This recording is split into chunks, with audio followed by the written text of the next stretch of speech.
Greetings, my name is Sierra Ash, and welcome to the Ashevaili Art Channel. Today, I'm going to be doing a hair tutorial.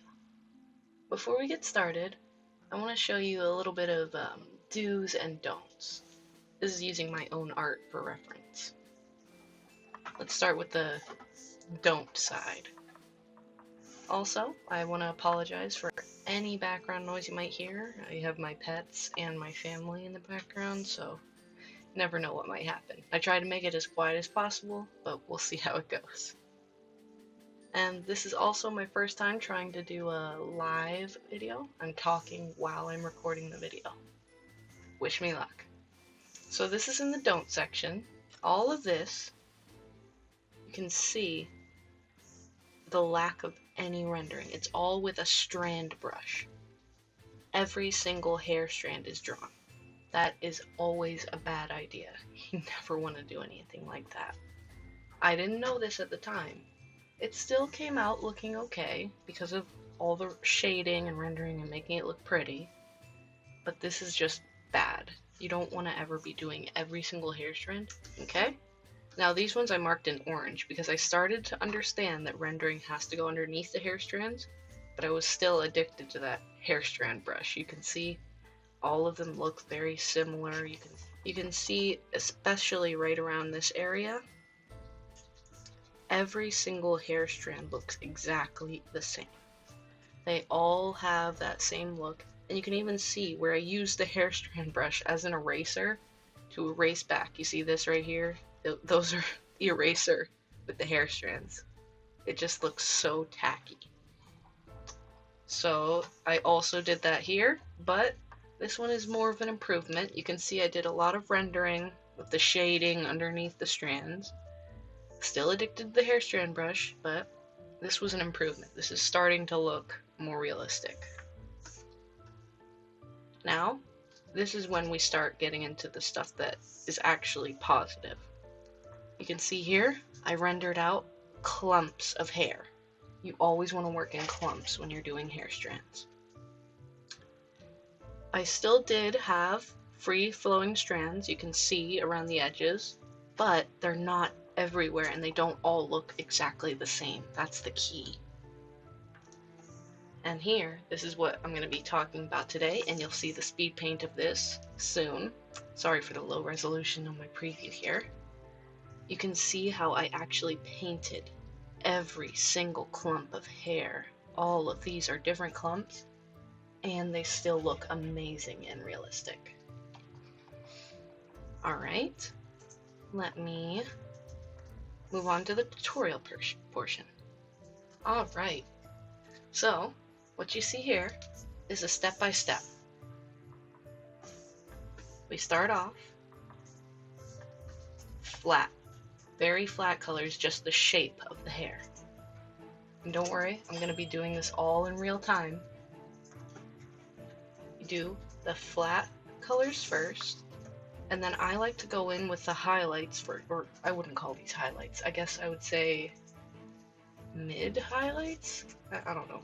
These aren't the highlights, but they are like shading for the hair strands. Then I go through and add shadows. You can see wherever there is a split in the hair, I focus a shadow. You see? I'm laying out clumps. You can see one clump here, it goes all the way up. You can see another clump here, going all the way up. You see, everything has a purpose. Everything is clumped together. Okay? This is where we start to get a little more chaotic because everyone knows hair does not look perfect with these little spikes on the end. So I start going outside of the lines. You see it here, starting to come out of the lines. Here, over here. Just beginning. And I also I introduce a little bit of yellow into the colors. It depends on everything that you're working with, but you always want to have multiple colorations, not just stick to one color spectrum. Now, this is where I started to use a shading, like with multiply and overlay, shading and highlights, getting even more dynamic, right? You see all of this darkness and depth contrasting with the bright. And finally, doing even more overlay and contrast, and having free strands. Now you can see there's not free strands everywhere, right? It's only in specific locations, and you see them crossing over, never in a perfect manner, because hair is usually not perfect. So you want to have them crossing over, going every which direction. You see this one goes into the shadow, this one comes over here, this one sticks out way farther, this one too. They go all over the place. And that is how you're going to get amazing hair.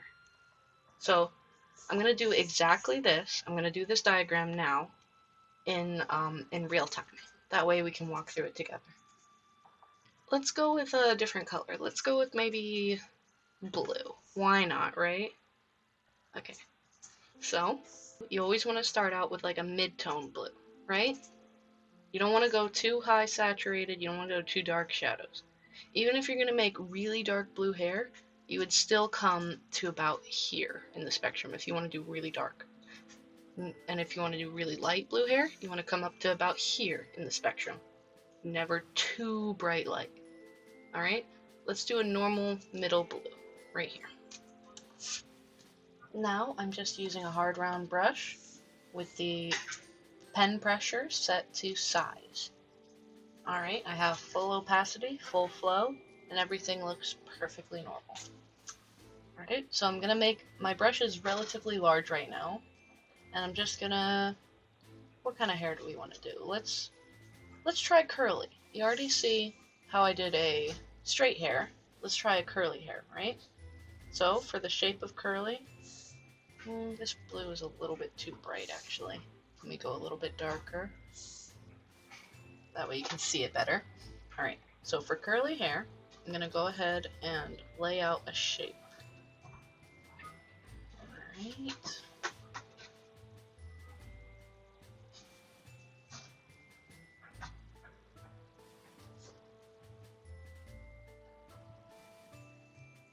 Okay. Don't stress about it being too perfect, because this is literally the very first step. Okay. So now that we have our elongated turd shape, I'm just going to add a couple more strands at the end here, so we have a more dynamic look. Okay. I'm going to duplicate it just like I did up here so I can show you step by step. So I'm just going to duplicate with Command J, transform, and move it over to here. Alright, and now I'm going to switch from my hard round brush, and I'm just going to pick a softer brush. I'm using a potato brush from Borodante because it's just a cool brush. But any softer brush with a little bit of texture should be good. Okay, so as you can see here, I went in with lighter color. So let's go lighter and a bit less saturated. Okay, and I'm going to go ahead and, sorry, forgot to lock the layer. Lock the layer over here with the little lock tool. And now I'm going to just go ahead and find clumps. Now, of course, your clumps can be anywhere. They can always be different, right? Okay, and just think of the actual shape and form that you're working with. Okay, I think that looks pretty good to start off with. Now, I'm going to duplicate it one more time. J, transform, move it over.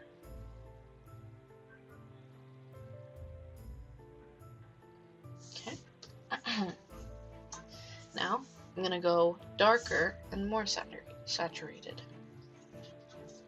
Probably about here. Let me see if that color looks good. Yes, that looks good. Okay, let's lock our layer. And the reason that we're locking the layers right now is because we don't want any of our flyaways until we have a set rendering. We want everything to be clear before we start having flyaway hairs going every direction. Right, so we know with our curls, let me get my brush a little smaller here, that we want them to coil over one another. Just like so. So underneath each coil, I'm going to make sure it's pretty dark. Alright. Make sure you're still looking for your clumps. It's really a searching process at this point.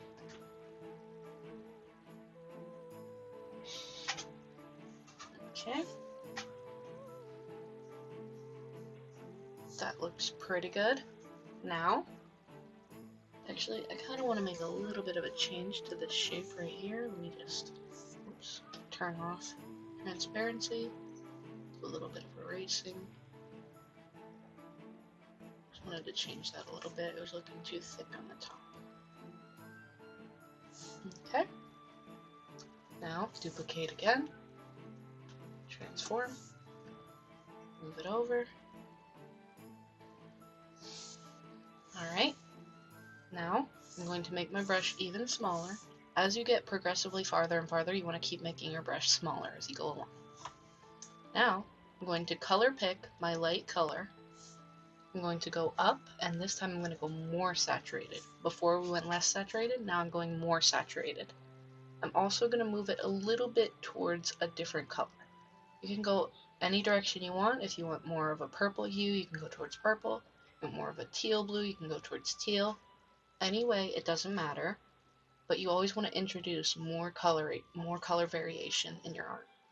Alright, so I moved a little bit more towards teal here. And now I have a smaller brush. I'm going to go ahead and pick out my highlights. It's a little bit too small so far. Cool. Alright, I'm going to pick out my highlight locations and just keep on adding that variation. And at this point, I have the transparency not turned on, so I can go out of the lines now. Okay, I'm just going to keep rendering here.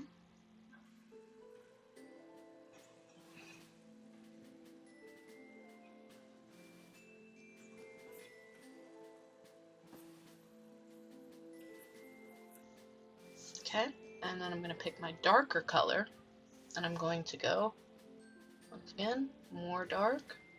I'm going to go a little bit more towards purple with the darks.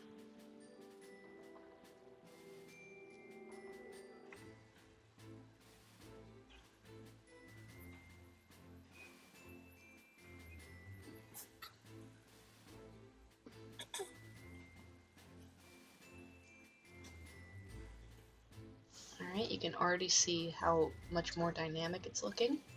I'm going to keep going, make the brush a little bit smaller, get my dark color, start making a flyaways. Try not to think too much about your flyaways here. Just try and make them look very natural and loose, right?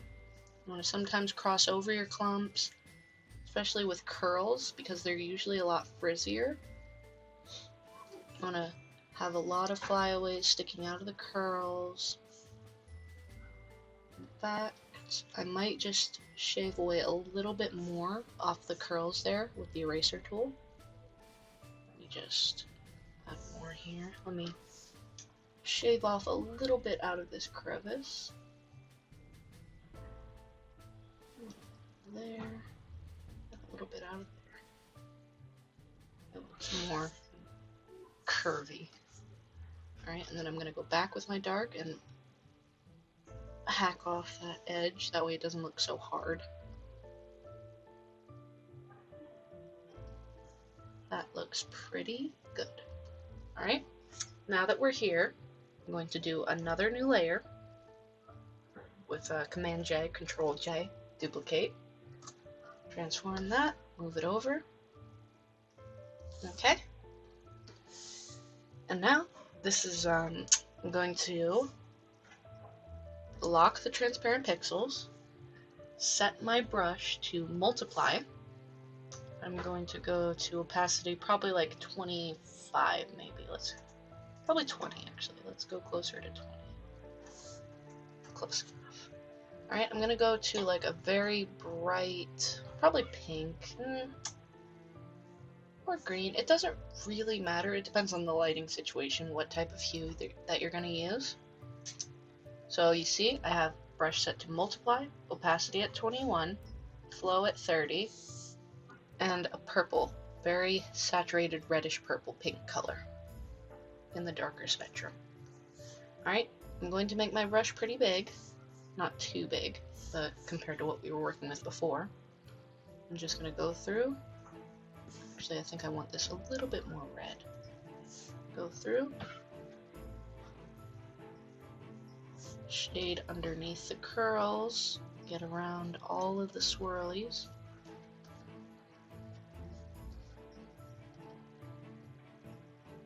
Alright, it's looking pretty decent. And then I'm going to change from multiply over to overlay.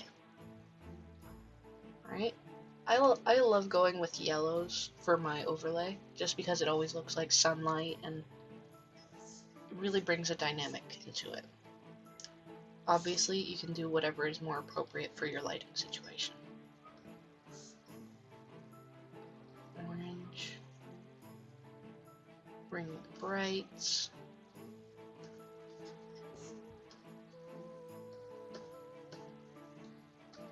Might do a little bit of blue to color correct that.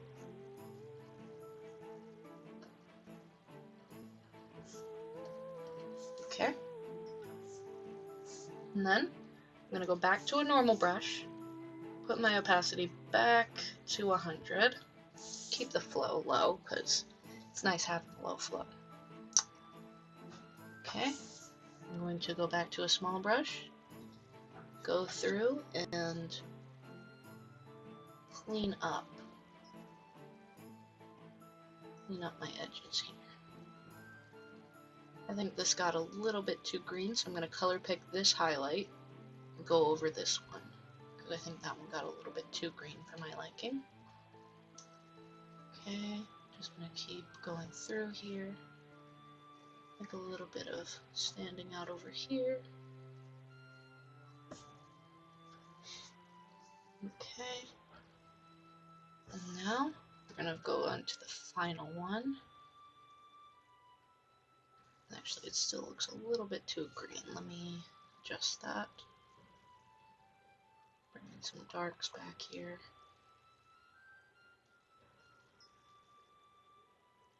Okay, I think that looks pretty good. So let's do another Control J. Transform. Move it over.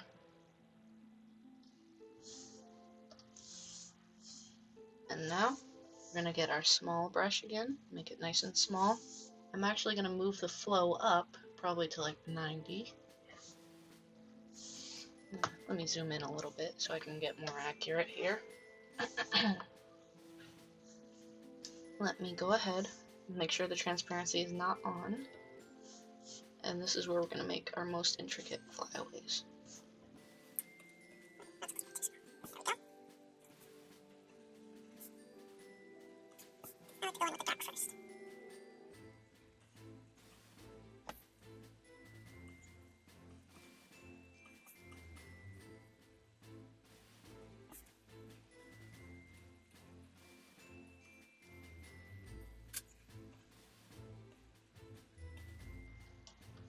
Okay, then I'm going to color pick my highlight color.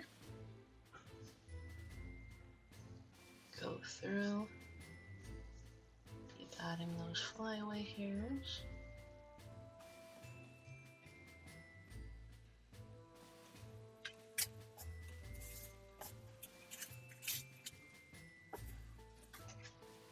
Okay, and then I'm going to go a little bit bigger with my brush. Too big, sorry. And re-establish my clumps. You lose a little bit of your clumping once you're doing all the strands.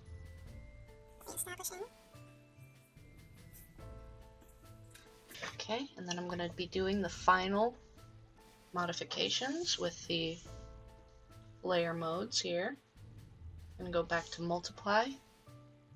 Let's go, I liked that red color, so I'm going to go back to that. Maybe a little bit lighter this time. Make my brush bigger, make sure to turn down the opacity.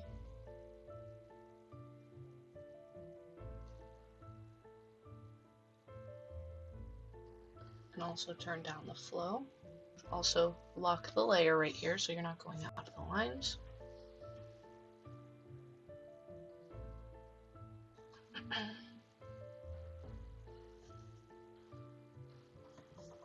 I'm gonna get pretty small to get in these nice crevices here.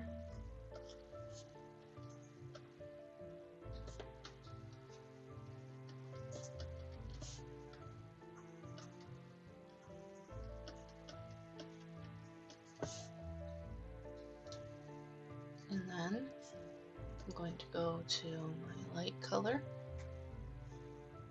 In fact, I'm going to use a bright teal this time. That way we don't get so much green tone. A little brighter. Go back to overlay. Go ahead and make the brush a little smaller. Keep doing your strands. Finding all your clumps.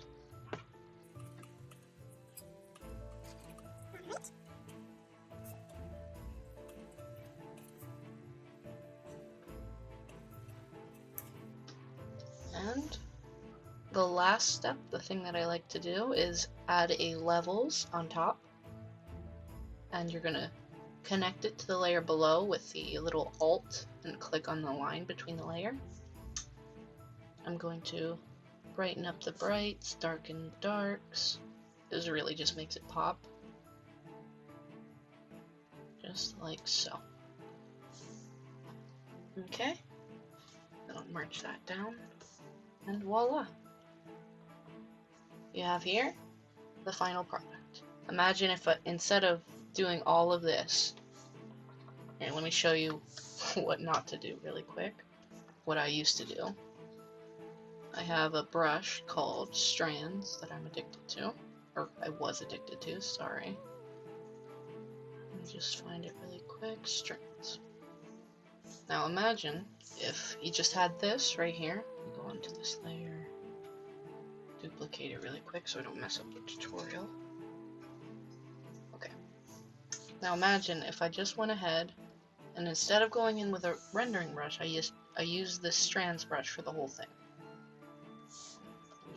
Sorry, fix my opacity, flow, and normal. Now if I went through with this whole thing, just like this. This is what I used to do. Okay, we get the shadow color. I didn't want to turn on transparency, sorry. Okay, go in with the darks.